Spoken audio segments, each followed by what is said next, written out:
Hello and happy day. Have you reminded yourself to slow down today, to reduce the noise, to listen?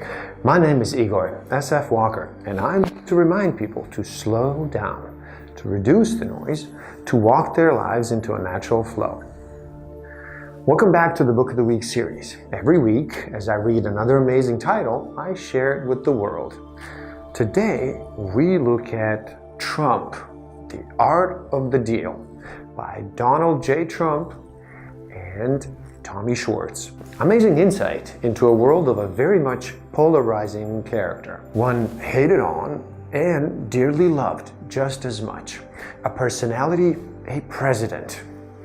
This is where I now observe and learn from a man that out of many deals in his life made a deal with the whole nation and became its president. For me, it always has been about the idea of connecting to knowledge and respecting the teacher. I choose to learn from the event and both sides of the polarity. The art of the deal. How do people make deals? What makes one a good one?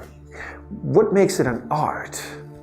One of President Trump's rules, highlighted in this book, is to listen to your gut, no matter how good something sounds on paper.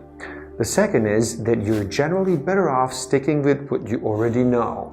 And the third one is that sometimes your best investments are the ones you actually don't make. Some easy rules to follow, I would say.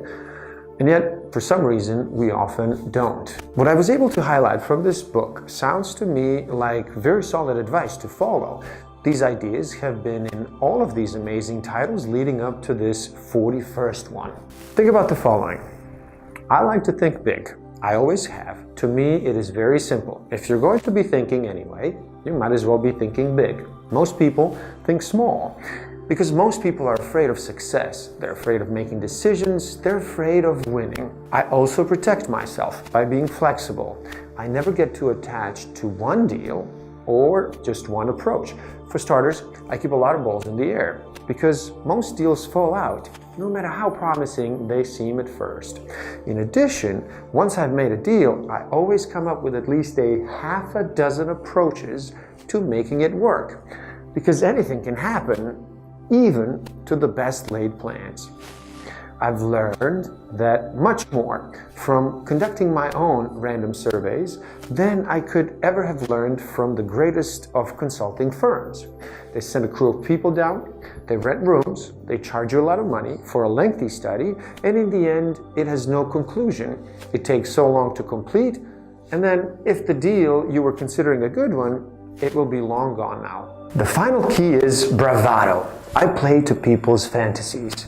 People may not always think big themselves, but they can still get very excited by those who do. That's why a little hyperbole never hurts. People want to believe that something is biggest and greatest and most spectacular. I call it truthful hyperbole. It is an innocent form of an exaggerated and very effective form of promotion. It is not how many hours you put in. It is how you use them and what you get done while you're working. You can't be scared. You do your thing, you hold your ground, you stand up, and whatever happens, happens. You can always show up with energy and enthusiasm.